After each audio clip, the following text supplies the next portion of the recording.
خراسان د افغانستان له هغو څلورو تاریخي نومونو لکه اریانا، یونان او باختر خراسان اوسنی افغانستان څخه یو نوم دی چې دلته یې په اړه تاسو ته معلومات درکوو.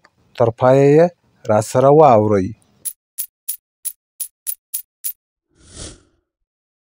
خراسان د دوو تورو مرکب دی چې خور د لمر او اسمان د ځای معنا ورکوي.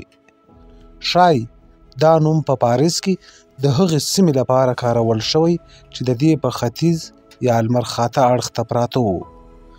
د خراسان کلمه چې د لمرخاته او ختیځ معنا لري وروسته تر درېیمې زیږدیزې پیړۍ راپیدا شو او له پنځمې زیږدیزې پیړۍ څخه تر 19مې مسیحي پیړۍ پورې د 1.5 کلونو په ترڅ کې د افغانستان نوم و.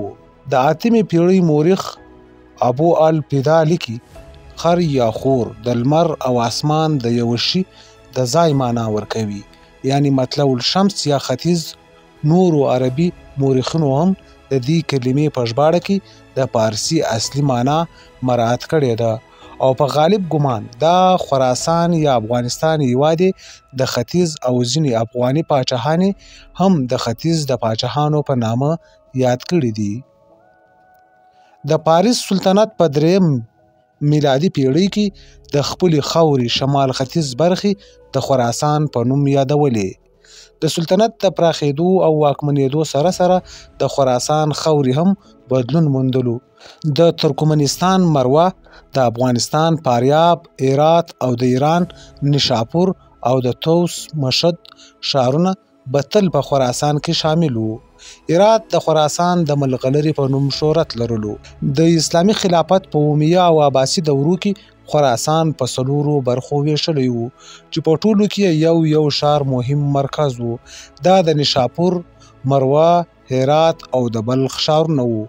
په وروستیو کې په خراسان کې د ایران سبزوار، د ازبکستان سمرقند او بخارا، د تاجکستان ترمیز او بلخ پکې شامل شول او دا به یې د لوی خراسان په نوم یادول. د 14 او 14مې پیړۍ تاریخونه وایي چې کندهار، زابل، غزنی او کابلستان د خراسان او د هندوستان ترمنځ پراته ملکونه وو. په 14مې میلادي پیړۍ کې مغولي بابر په خپلو یادښتونو کې لیکي چې د خراسان نه کومې تجارتي قافلې هندوستان ته روانېږي نو په کابل کې ضرور ایساریږي. د غبار تاریخ وایي چې خراسان هغه وو چې په ختیځ کې د بلخ په شمال کې او د مروې په جنوب کې سیستان، نیشاپور او د هرات په لویدیځ کې وو. د خراسان لویه برخه اوس د افغانستان او د مرکزي اسیا ملکونو کې پاتې ده، خو د ایران دا نوم ځان سره وساتلو او اوس د دې یوه صوبه د خراسان په نوم یادیږي. د خراسان کلمه په زاړه پارسي کې د ختیځ یا ختیځو ملکونو په معنا استعمال شوې ده او د اسلامي دورې او له هغه نه مخکې مورخینو او لیکوالو په آثارو کې د پاریس ختیځې ځمکې ته ویل شوی چې په غالب ګمان لومړنی استعمال د ایران د ساسانیانو د وخته شوی دی. د خراسان نوم لومړی د افغانستان د شمال لویدیځې یوې محدودې ساحې ته او وروسته بیا ټول افغانستان ته ویل شوی دی. د تاریخ په هغه دوره کې چې د جغرافیایي سیمه چې اوسنی افغانستان پکې پروت دی د خراسان په نامه یادېده. دا لاندې دولتونه او امپراتورۍ تیرې شوي دي. لومړی د خراساني ابو مسلم دولت چې له 246 څخه تر 254 زیږدیز کلونو پورې پلازمینه یې د مروې ښار و.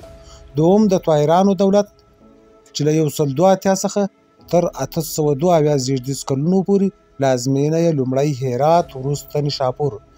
دریم د سپاریانو امپراتوري چې له 860 څخه تر 910 زیږدیز کلونو پورې پلازمینه یې زرنج.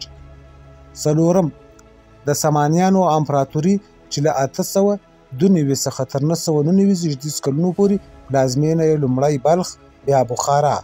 پنځم د غزنویانو امپراتوري له 912 څخه تر 999 زیږدیز کلونو پورې پلازمینه یې غزني و.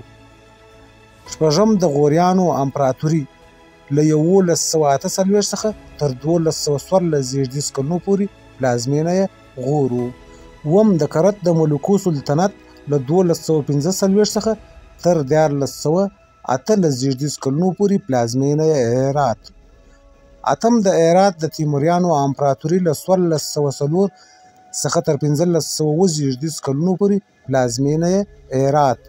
کله چې عربو په 9 میلادي پیړۍ کې لومړی ایران ونیوه او بیا یې افغانستان ته مخه کړه، د عربي خلافت په جیوپولیټیکي ویش کې خراسان هغې سیمې ته ویل کېده چې د ایران اوسنی خراسان ایالت استان خراسان پکې پروت دی، او وروسته بیا دا مفهوم وسیع او د ختیځ لوري ته پراخ شو. لویه شخړه او غلطفهمي دا خبره پېښوي چې له 8 میلادي پیړۍ راوروسته کوم خپلواک دولتونه چې په دې سیمه خراسان کې جوړ شوي وو هغه ټول خالص افغاني دولتونه وو چې مؤسسین یې هم افغانان وو.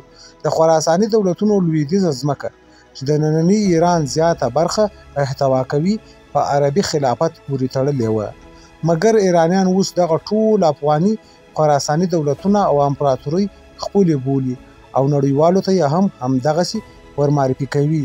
مخصوصا لویدیځ تاریخ پوهان د افغانستان د پخواني تاریخ په هکله چې د آریانا او خراسان په دورو پورې اړه لري یا هیڅ معلومات نه لري او یا معلومات غلط او ناقص دي. په دې نسبت له 18مې پیړۍ نه مخکې د افغانستان تاریخ معمولا یا هند یا ایران ته نسبت ورکول کیږي.